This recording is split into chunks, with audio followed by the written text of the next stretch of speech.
¿Qué hola, gente? Pues va a empezar esto, ¿no? Empieza con que el juez empieza a leer una sentencia que va dictada a un múltiple homicida. Mató 12 o 13 personas con premeditación, alevosía y ventaja, violencia, tortura y un mundo de cosas más. Y va y se le sentencia a la pena capital, que vendría siendo como tal la pena de muerte. Y aquel güey dice, sus palabras al escuchar su sentencia fueron de que la muerte siempre ha sido parte del paquete, nos vemos en Disneylandia. Eso fue lo que dijo. Entonces, pero pues esto es el final, ¿no? Esto es cuando estamos en el juicio. ¿Cómo llegamos aquí? ¿De quién estamos hablando? Estamos hablando de Richard Ramírez. Se me hace es uno de mis, como tal, como tal se me hace que es uno de los más interesantes, porque aquí vamos a una línea de tiempo y vamos a hacer un análisis de esto que tiene unas aristas muy interesantes que quiero que tomemos en cuenta.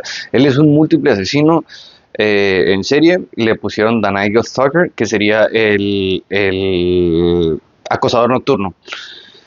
¿Sale?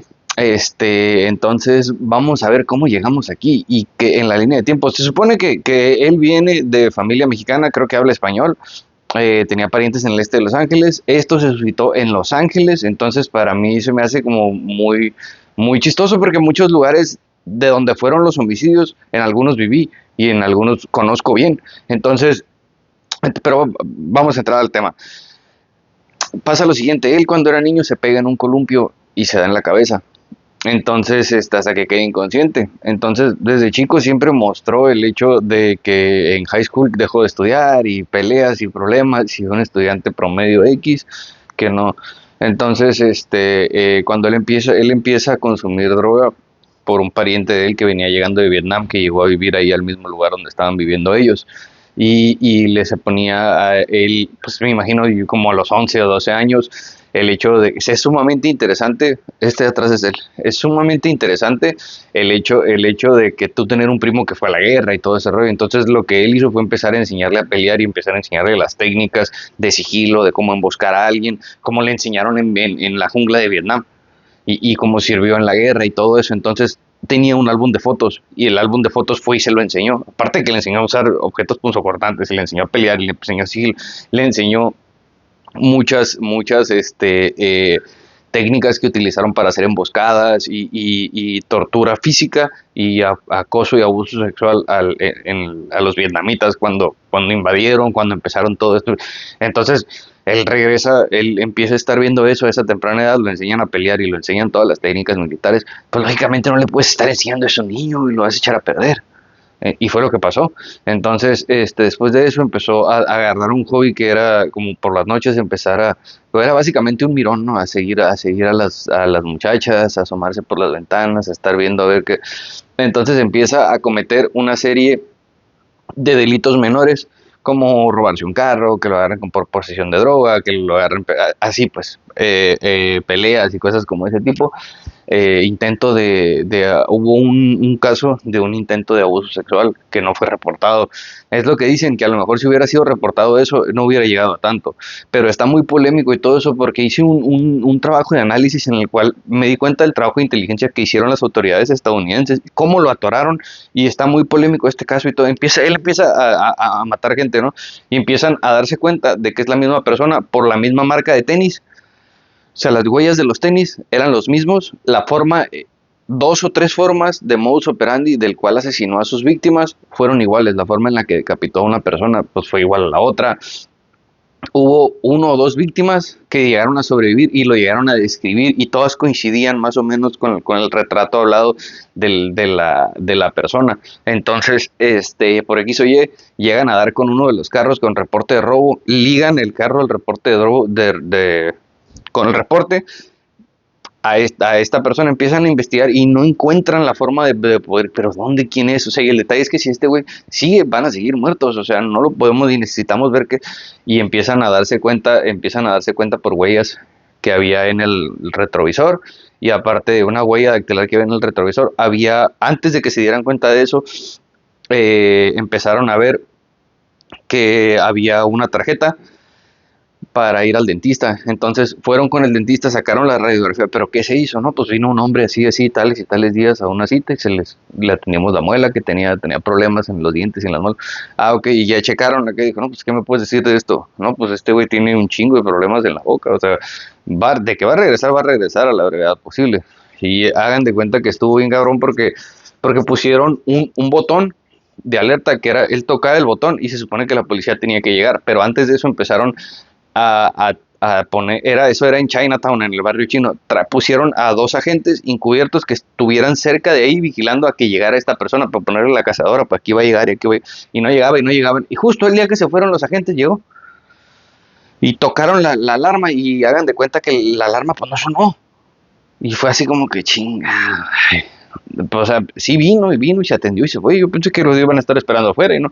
Y eso fue lo que dijo la persona. Entonces estuvieron sumamente cerca de él. Todavía cometió más crímenes en San Francisco, igual, más calaveras. Y se regresa. Entonces, hagan de cuenta que en una de tantas dan con que es él y rastrean la foto a las fotos de los delitos menores que tenía, del robo de vehículo, de la pequeña posesión de droga, de la violencia y todo ese rollo. Y sale con que es él. Pero para esto, él dibujaba pentagramas satánicos, en las escenas del crimen, y a uno de los sobrevivientes que no le alcanzó a matar le dijo, te lo juro por Dios que no tengo nada, y le hace decir, júramelo por Satanás. Entonces tenía una gorra de AC/DC y se iba en ese pinche viajezote acá medio loco, güey. Sale, entonces, aparte de que no nomás pues llegaba a degollar ni nada, sino que abuso sexual, y aparte de abuso sexual, pues homicidio como tal, con arma de fuego, por degollamiento, por estrangulación. Entonces, en uno de tantos cuentan que quiso asfixiar a la víctima con un cable de luz, y el cable de luz hizo cortocircuito y una luz verde se fue y se asustó ese güey y se acabó yendo. Se supone que era quitarle la vida a las personas y meterse y robar su casa y aparte abusar sexualmente de. Entonces, eh, sabían del gusto musical de él. Para esto, una de las cosas que más dañó a Richard fue que el mentor Mike Ramírez, que le enseñó todo esto que les estoy diciendo, pues le quitó la vida a su esposa delante del niño. Empezaron a pelear, él empezó a reclamarle unas cosas a ella, la situación escaló y le detonó un arma en la cabeza delante de él. ¿Qué pasó con Mike? Lo que pasó con Mike fue que, aparte de enseñarle o sea, todo lo negativo a este niño, él empezó a alegar que se quedó mal del cerebro por la guerra de Vietnam. No lo procesaron como tal, como un asesino, lo llevaron a una institución psiquiátrica donde estuvo una buena cantidad de años y después salió bajo libertad supervisada. Eso fue como terminó él.